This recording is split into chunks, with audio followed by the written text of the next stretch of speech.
Salut, c'est Léalo. Alors aujourd'hui dans cette vidéo, je vais t'expliquer tout ce qu'il y a à savoir si tu rentres en première année de droit. Ça y est, terminé le lycée avec les mêmes matières et les mêmes profs toute l'année, pas de prof principal, terminé les délégués, terminé le conseil de classe, bref, tout ça c'est terminé, c'est derrière toi. Maintenant, bienvenue à la fac de droit où tout est différent. La première chose à savoir, c'est que ton année, elle va être divisée en 2 semestres. Et pour chacun des semestres, tu vas étudier entre 5 et 7 matières. Et pour chacun des semestres, les matières vont être différentes. Les cours vont être dispensés en amphi. Ça sera des CM pour cours magistraux.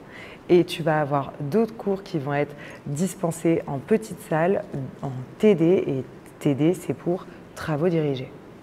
En gros, en amphi, tu vas aller écouter le prof qui va dispenser son cours et prendre des notes. Et en TD, tu vas devoir réaliser des exercices chez toi pour t'entraîner à acquérir la méthodologie en droit. Les matières que tu vas avoir au premier et au deuxième semestre, ça peut être des matières majeures ou des matières mineures. Les matières majeures, elles vont avoir un plus gros coefficient pour ta moyenne que les matières mineures. Et les matières majeures, ça va être les matières qui vont faire l'objet de TD. Et en général, sur le semestre, tu vas avoir 2 ou 3 matières à TD. Tu pourras également choisir des options facultatives comme une langue ou le sport.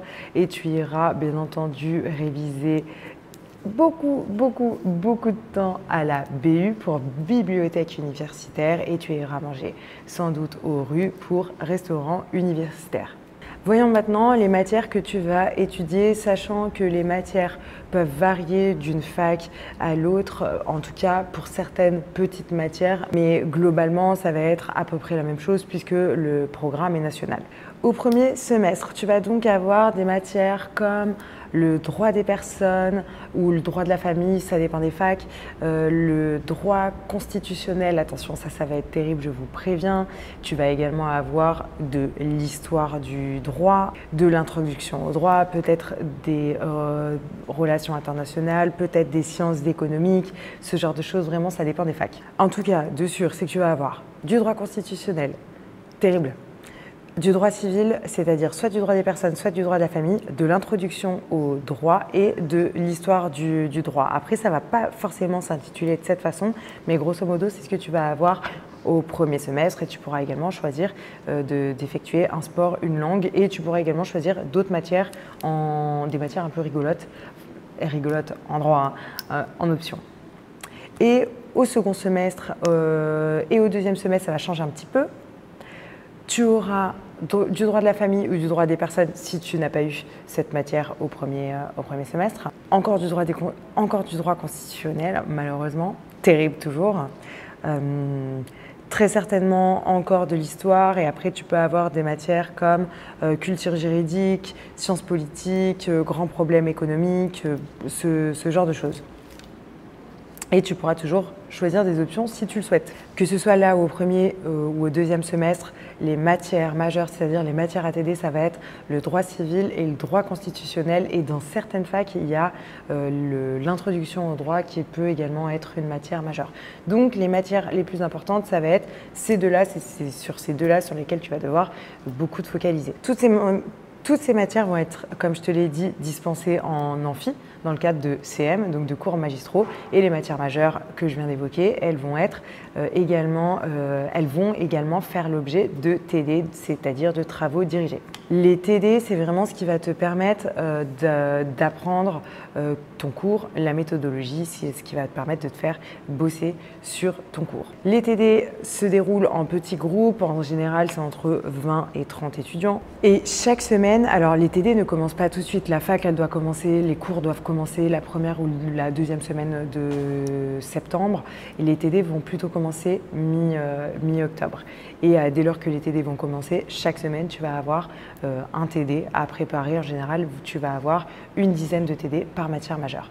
Tu auras des exercices à réaliser comme des fiches d'arrêt, des cas pratiques, des commentaires d'articles, des dissertations, ce genre de choses. Tout ça, c'est la méthodologie juridique. Alors les TD vont te paraître au début très difficiles et ça va être très long de les préparer, c'est tout à fait normal, sache que tu ne seras absolument pas le seul dans ce cas. Ma première année, moi, elle a été terrible et c'est souvent terrible pour de nombreux étudiants. Pour autant, il faut s'accrocher et surtout, il faut s'entourer pour que vous vous aidiez justement à aller faire ces TD. Les premiers TD, ça peut être un peu impressionnant parce que souvent, difficulté de compréhension parce que tout est nouveau et c'est normal. Donc tu peux te sentir bête et c'est normal, mais tu n'es pas bête du tout. C'est parce que tu es en phase d'apprentissage. Et donc, pour toutes ces raisons, les premiers TD, ça peut être impressionnant parce que c'est long, parce que tu vas avoir du mal à les faire. Tu vas te dire, mais en fait, la fac, c'est peut-être pas fait pour moi parce que les premiers exercices qu'on me demande de réaliser, c'est censé être les plus simples et j'arrive peut-être même pas à les faire. Donc, au début, ça va être difficile, mais trust the process, laisse-toi faire, tu vas y arriver. Et les TD, il va falloir correctement les préparer pour avoir, parce que certains TD vont être notés, et aussi le fait de bien préparer tes TD, ça va te permettre de participer éventuellement à l'oral, même si tu as peur, participe à l'oral parce que pour les TD, tu as une note écrite et tu vas également avoir une note de participation à l'oral et la note des TD, elle va compter pour ta moyenne dans la matière, donc elle va compter pour ta moyenne pour tout le semestre. C'est super important. C'est super important, donc n'hésite pas, même si tu as peur et si tu as peur qu'on te juge, sache qu'en fait vous êtes tous dans le même bain, vous avez tous peur d'être jugés et de dire des choses bêtes et vous ne dites pas des choses bêtes, ou alors si toi tu penses à un truc bête, sache que ton voisin il va penser exactement à la même chose que toi, donc vas-y, il faut vraiment se décomplexer par rapport à ça. Je te conseille de prendre tes TD à la main, ça te permettra d'être plus concentré parce que souvent les CM en général on les prend à l'ordi. Après, chacun voit midi à sa porte, si je puis dire. C'est à toi de faire comme tu le sens en fonction de tes préférences et de la méthode de travail que tu vas mettre en place. Passons aux choses sérieuses ensuite. À la fac, tu vas avoir des examens. À chaque semestre, tu vas donc devoir passer des examens. Il y a plusieurs types d'examens. Concernant les matières à TD, tu vas devoir réaliser ce qu'on appelle des galops d'essai. En général, ils vont être à réaliser sur table en TD à la mi-semestre et ça va te permettre de t'entraîner dans les conditions réelles de l'examen final. Parfois, le chargé de TD, s'il est diabolique, il peut ramasser ta copie de manière aléatoire. Ça, c'est terrible, les chargés de TD qui font ça. J'espère que tu n'auras pas un chargé de TD qui fait ça. Donc, il peut ramasser de manière aléatoire, il peut également ramasser en vous prévenant à l'avance. Et sache que la note de TD, elle compte entre 40 et 50% de la moyenne de la note finale pour la matière majeure. Ensuite, pour toutes les matières en fin de semestre, tu vas avoir un examen final qui va avoir une durée de 2 ou 3 heures en fonction de la matière. En général, les matières majeures, l'examen dure 3 heures et pour les matières mineures, l'examen dure 1 heure et ces examens de fin de semestre sont appelés partiels. Et lors des partiels, tu vas pouvoir avoir des sujets tels que des questions de cours. Ça peut être également réalisation d'un cas pratique, d'une dissertation, ça peut également être un QCM, attention les QCM c'est traître, et parfois dans certaines facs tu peux avoir des oraux, c'est possible, mais là encore tout ça, ça dépend de la fac dans laquelle tu te trouves. Concernant ton planning, le planning de la fac, du coup tu vas avoir 2 plannings, un pour le premier semestre et un pour le deuxième semestre. Les cours en général commencent la première ou la deuxième semaine de septembre, mais très souvent les facs organisent des pré-rentrées. Je te conseille de t'y rendre parce que ça va te permettre de comprendre le fonctionnement de ta fac à toi et d'avoir un premier pied dans l'eau. Ça va te permettre également de découvrir les options disponibles, peut-être de rencontrer des premiers étudiants pour ne pas commencer tout seul, de voir les profs, etc. Bref, les TD commencent en général à la mi-octobre et les partiels ont généralement lieu, alors je dis généralement parce que ça dépend des facs, après les vacances de Noël, en tout cas moi c'était mon cas à Grenoble, après les vacances de Noël, je mets des guillemets à vacances, puisque si les partiels ont lieu avant les vacances ce ne sont plus des vacances et ce sont des périodes de révision. Souvent les partiels s'étalent sur une semaine, mais il y a des facs qui étalent les partiels sur 15 jours. Vraiment, ça va dépendre des facs. Au deuxième semestre, les cours vont reprendre en général mi-janvier. Les partiels du deuxième semestre auront lieu entre la fin avril et la mi-mai. Si tu les as fin avril, tant mieux parce que tu vas finir plus tôt, sauf que les vacances qui précèdent les partiels, ce ne seront pas des vacances, mais des périodes de révision. Donc l'avantage, c'est que la fac, ça finit tôt. En général, ça finit mi-mai. À partir du mi-mai, c'est grandes vacances. Et les résultats, ça dépend des facs aussi. Les résultats, pareil, là, les partiels peuvent s'étaler sur une semaine ou bien sur 2 semaines, ça dépend des facs. Et les résultats, que ce soit pour le premier ou pour le deuxième semestre, les résultats des partiels sont en général donnés entre 3 semaines et 1 mois facile après les examens. Donc, une longue période d'attente va s'installer. Une longue période d'attente va s'installer et l'attente, elle va être souvent elle est longue et difficile parce que c'est le seul moyen de savoir si on va pouvoir passer en L2, c'est de savoir si on a eu la moyenne au premier et au deuxième semestre. Alors il y a des facs dans lesquelles les moyennes du premier et du deuxième semestre se compensent, d'autres facs dans lesquelles non.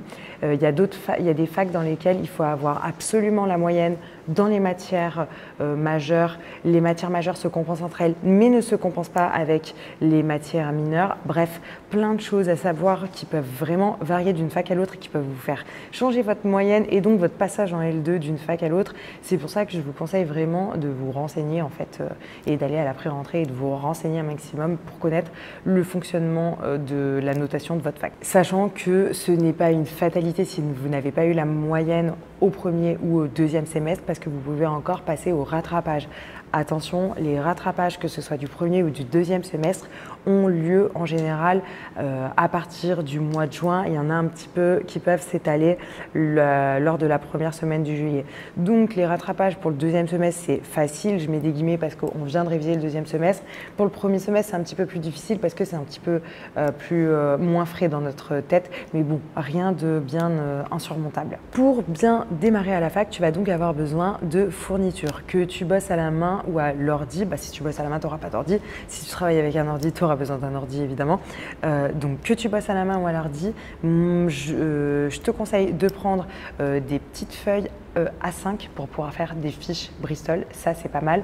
Moi, je faisais pas mes fiches là-dessus. Je faisais des fiches sur des feuilles blanches A4 toutes simples parce que j'aimais pas les lignes. J'étais une psychopathe et j'arrivais à écrire droit. Bon, moi, c'est moi, vous, c'est vous. Chacun fait comme il veut. Tu vas donc également avoir besoin de nombreux surligneurs. Mes préf, c'est les stabilos et là, la ribambelle de stabilos de toutes les couleurs, je les adore. Tu vas également avoir besoin de triggers, de classeurs, de stylos, de Tipex, d'une règle. Très important la règle parce que souvent, on doit souligner des titres en droit, donc c'est beaucoup plus propre comme ça. Tu vas également être obligé de t'acheter le code civil qui va être ton nouveau meilleur ami pendant toutes tes années de droit. Je te conseille également d'acquérir, alors non pas un gros lexique juridique, mais un petit lexique juridique. Je te conseille notamment celui-là. C'est le petit lexique juridique des erreurs usuelles de l'étudiant en droit. Il est tout petit comme ça. Il y en a bien assez dans celui-là pour pouvoir bien démarrer. Après, moi, je vais te recommander des ouvrages qui n'ont pas trait uniquement au droit, mais des ouvrages qui concernent la productivité et le bien-être des étudiants. Donc, je te conseille celui-ci, c'est Avaler le crapaud pour étudiants de Brian Tracy. Vraiment, celui-là, je l'adore. Je te conseille également Apprendre à mieux apprendre d'Antoine Bermond, qui est un étudiant en médecine et qui a fait un super livre. Je préfère le livre de Brian Tracy, mais celui-là, il est pas mal aussi pour pouvoir apprendre. Et ces deux bouquins, ils se complètent quand même pas mal. Et enfin, parce que la fac de droit, c'est difficile et souvent ta confiance en toi, elle va pouvoir être ébranlée, ce qui peut avoir un impact sur tes résultats. Donc je te conseille ce petit livre de Isabelle Filiosa et qui est Fais-toi confiance. Donc voilà la petite panoplie là, le starter pack de l'étudiant en droit qui veut réussir, mais qui veut quand même ne pas sacrifier sa vie et qui veut aller bien. Je passe ensuite aux qualités que doit avoir un étudiant en droit. Alors, ce n'est pas des qualités que vous devez avoir dès le premier jour lors de votre rentrée en droit, mais je vous donne des pistes parce que parfois, vous savez que vous voulez faire du droit, mais vous ne savez pas trop pourquoi. Parfois, vous savez pas trop quoi faire, alors vous êtes venu en droit sans savoir si ça vous correspond. Parfois, vous êtes déterminé, vous voulez faire du droit pour une certaine raison, mais peut-être que ça vous ne correspond pas. Ou alors, il y a des qualités que vous avez peut-être en vous, mais que vous allez développer au fil de vos années. Bref, tout ça, je pense que c'est des questions que vous vous posez. Donc, j'ai dressé la liste des qualités d'un étudiant en droit. Alors, pas toutes, hein, mais c'est bien d'en avoir plusieurs. J'ai noté, j'ai commencé par la rigueur intellectuelle. Je ne vous apprends rien. En droit, il va falloir être précis et logique dans son raisonnement. Vous le verrez, le droit a une logique. Capacité de recherche, c'est-à-dire savoir utiliser des bases de données juridiques et trouver des sources fiables. Ça, c'est vraiment notre quotidien. Avoir un esprit critique, parce que rien n'est acquis, il faut toujours tout remettre en question. Ça, c'était mon métier, c'était ce que je devais faire quand j'étais avocat. Curiosité intellectuelle, là encore, se poser des questions, toujours, pourquoi, et chercher activement les réponses. Vous devez avoir un esprit d'analyse et de synthèse, lire, comprendre, résumer des textes, synthétiser des textes, c'est hyper important pour pouvoir réussir son droit. Vous devez avoir des compétences en communication et notamment d'abord en communication écrite parce que vous allez énormément lire et énormément rédiger et plus tard, vous allez également devoir parler de manière convaincante.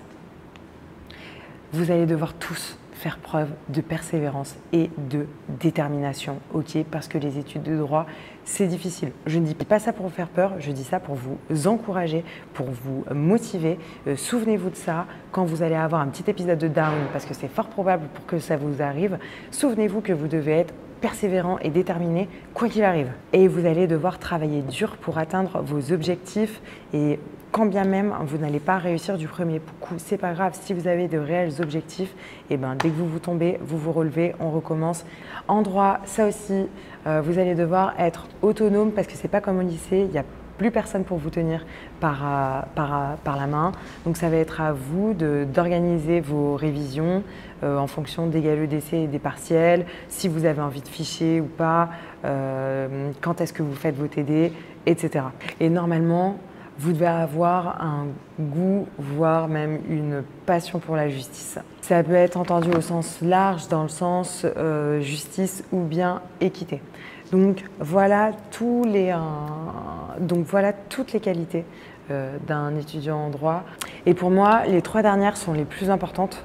Les autres, après, ça va dépendre de chacun, mais les 3 dernières sont les plus importantes, c'est-à-dire persévérance et détermination, autonomie et passion pour la justice. Retenez bien celle-là. Enfin, on va parler de la charge de travail à la fac de droit. C'est quelque chose que je ne pouvais pas éluder, même si vous n'y êtes pas encore. La fac de droit, ça va être beaucoup plus de travail qu'au lycée. Mais ça ne veut pas dire que vous allez devoir travailler jour et nuit sans avoir de vie sociale. En revanche, vous allez devoir élaborer une méthode de travail pour pouvoir travailler efficacement et ça ne va pas se faire du jour au lendemain. D'ailleurs, ta méthode de travail, tu vas voir, tu vas réussir à l'élaborer step by step et tu verras que c'est un mélange de plusieurs ingrédients, sachant que ta méthode de travail à toi ne sera pas forcément celle de ton voisin. Donc si ton voisin fait différent, voire même totalement différent de toi, c'est pas grave, ne te stresse pas pour ça.